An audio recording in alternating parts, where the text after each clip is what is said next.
1985, dude, me and my wife, we got wiped out. Hurricane Juan, the remnants of Hurricane Juan came through Rockbridge Bass, Virginia, with the remnant, the offspin of it's a long story, Mhm. but anyhow, Hurricane Juan calls it. Anyhow, we ended up with like 8 feet of water in our house. And we live on a river, and it's a fast flowing river.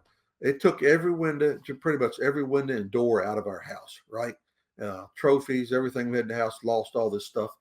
Uh, why the house didn't wash away, I don't know. It was an A-frame house, had a stone chimney on one end, a grove of trees on the upper side that really protected it. Uh, when it was all said and done, we were fortunate, unlike some of the folks that's going through this deal now in Carolina, Virginia, Georgia, Tennessee. We were fortunate in that night that it happened. We were able to stay with my uncle. Then the next 4 or 5 nights, we were able to stay with my mom and dad at their place. And, uh, the government came in and basically said, hi, oh, this is a mess. Talk to you later, right? We got a 4% loan from the SBA through the government to build back. Red Cross gave us some stuff like brooms and $100 food voucher and all that. Problem is, I got people that lived close to me, older folks that lost their homes, right? I mean, just wiped away, lost everything, just retired. Just had, I know one couple just had retired and just paid the last payment on the house, gone. What help did they receive? Nothing, nothing, right? 2 months later, there's a big, or 2 or 3 months later, Charlie, there's a major hurricane or major earthquake in Mexico City. United States government, we gave them a check for $35 million, right? We didn't loan them $35 million. We just say, hey guys, here's $35 million. Help your city, right? And that was my first awakening to something that's flawed in our government, right? Like, because I'm looking around, because we were lucky. Stern and I were young, we could rebuild, and we did, right? But no, the other older folks, they were screwed. So now here we are 40 years later, whatever, and we're watching this catastrophe go on in Southwest Virginia, North Carolina, Tennessee, and Georgia. And we know when it's all said and done, what's going to happen. It's going to be just like my deal, okay? We're not going to we're not going to rebuild these people's lives. Let's put it that way. It's not going to happen. Uh, but here's what's got me pissed off, Charlie. I'm watching, because they're in the mountains and the communication has been so bad. I've been following this real close since the beginning, and there's a fundamental problem in our country, right? One fundamental problem.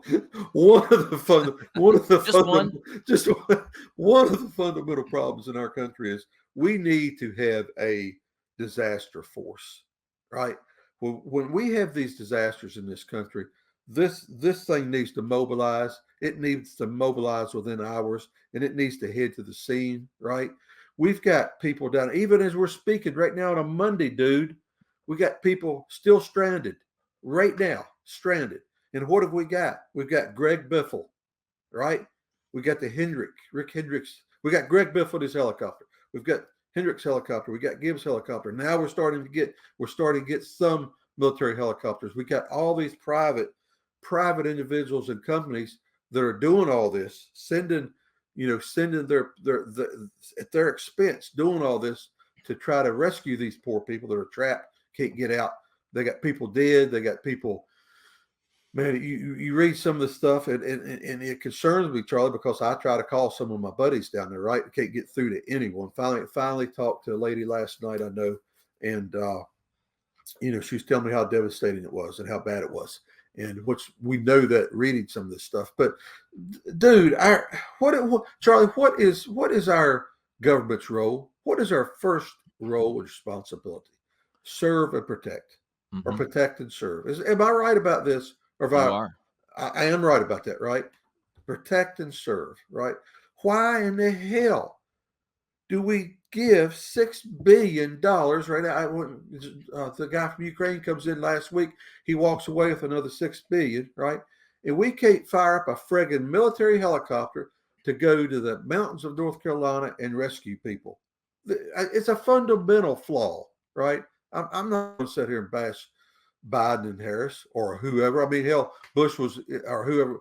Who was in when Katrina hit? Whoever it was, That right? was George W. Bush. George W. Bush. I mean, and he caught hell for that deal. But I mean, we see this is the thing that pisses so many normal people off in our country, right? Every time you look around, the government's not serving and protecting you, but we're serving and protecting everything overseas. And we got people sitting here laying on a rooftop or up in a damn tree somewhere, just begging, hoping somebody comes and drops them some water out of a helicopter, right? And the military or our national federal government's nowhere to be seen, but we're sending millions and millions of dollars overseas to stuff. This is what I really think stuff like that is that's one little small part that's made Donald Trump so popular, right? Stuff like that, just trying to do anti whatever's been going on. I don't know. I think that's one little part of it, but man, it's a fundamental problem. It's a fundamental problem, I think, and I think it could be fixed. Charlie, you can like the mountains. I mean, the beach rescues, everything's going on in the Gulf. We're so used to that. The people that live there, the emergency management, so they're so used to dealing with that. They know what they're doing. We get up the mountains, we got a whole different scale of thing, a different thing that's going on.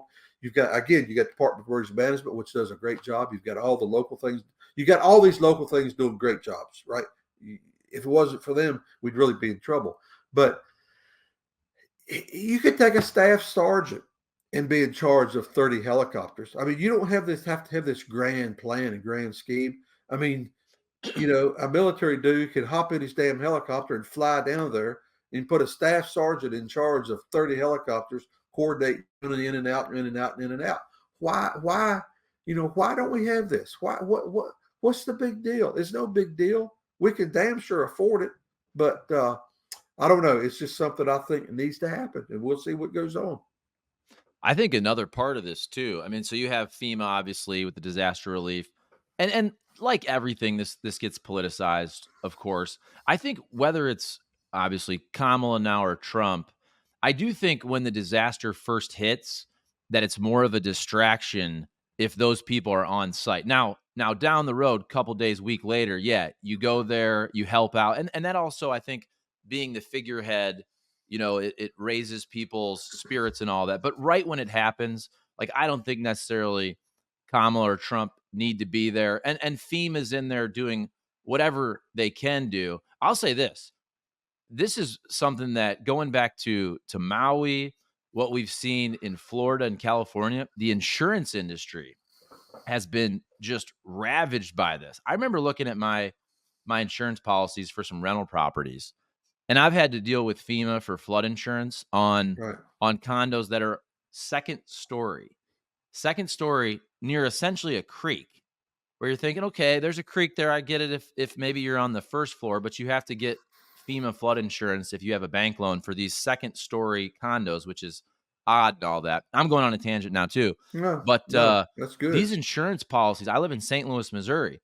And last year, when I looked at my little statement there and it said your insurance has gone up, whatever, 18%, 27%, and they cited the reasons. And one of them was obviously increased costs for labor, contracting, supplies, and all that. But they put right there the disaster relief that they're basically having to pay out. And here's where it's changed for me. There's always been obviously earthquakes and mudslides in California. There's always been hurricanes in Florida too.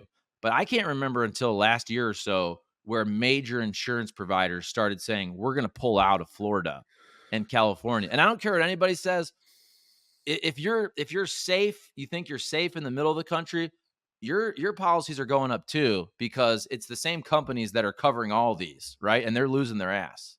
Yeah, no doubt. I mean, we were just talking yesterday, Sharon and I, my wife and I, talking about insurance costs, right? Something was going on, one of our policies. You're looking at it, and you get mad. You're like, golly, oh man, we can't afford this. How in the world does everybody keep affording this insurance? And golly, to live on the beach and have a house and pay insurance. And you're exactly right. It doesn't matter what we're doing in our country. We ended up, no matter what the deal is, we end up paying for, the other things that's going on. I mean, me and you, we don't live at the beach. It's not our fault that our house got washed away or swallowed up, but we're going to pay for it, right? And that's the way it is. I mean, It's just the way it is. And, I can absorb that more than I can absorb not paying insurance, right? Or not paying Yeah. for a loss. We can get on to some of that, Charlie. But golly, insurance and taxes, man, insurance and taxes. How in the world do we get going down this road on the Rick Mast show? God Almighty,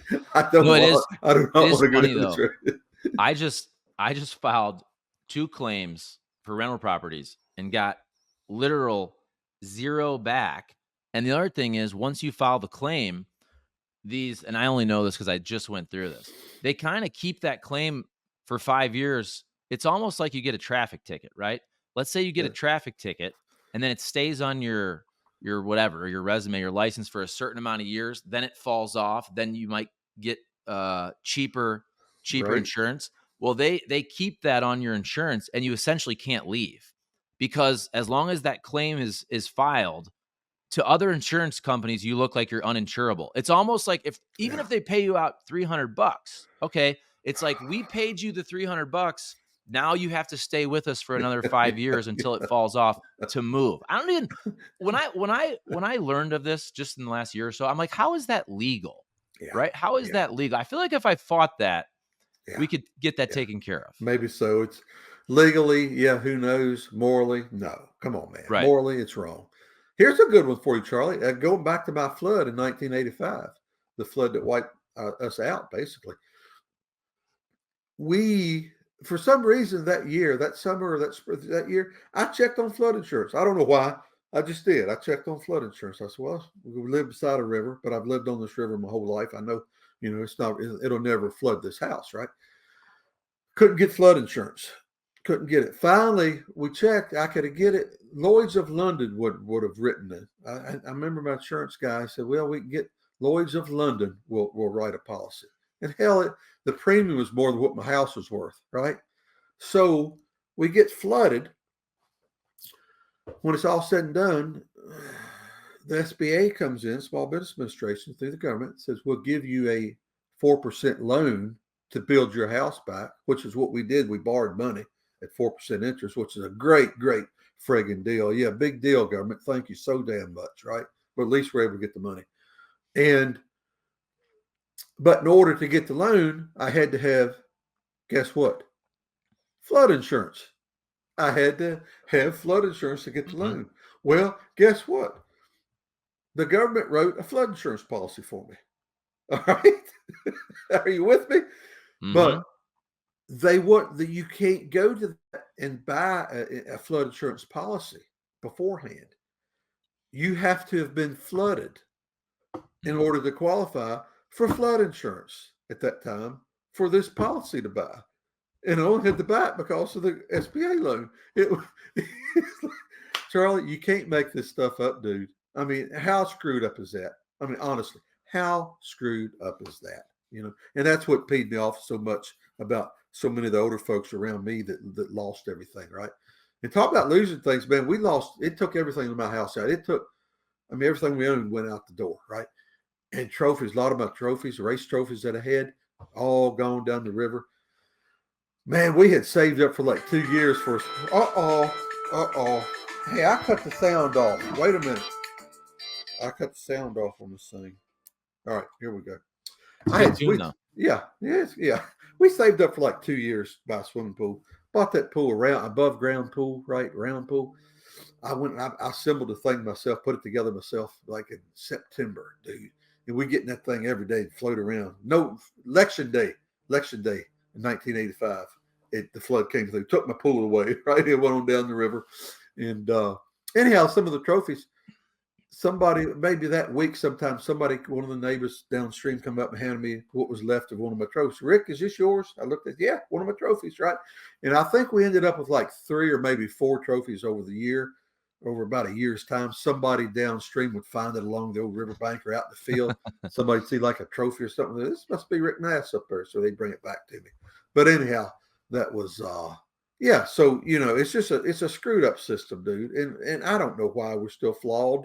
I don't know why in 2024 we're flawed like this. It makes no sense. And it's just very, very frustrating. But you know what? We're still here. We're still happy. We're still alive, and things are going good, Charlie.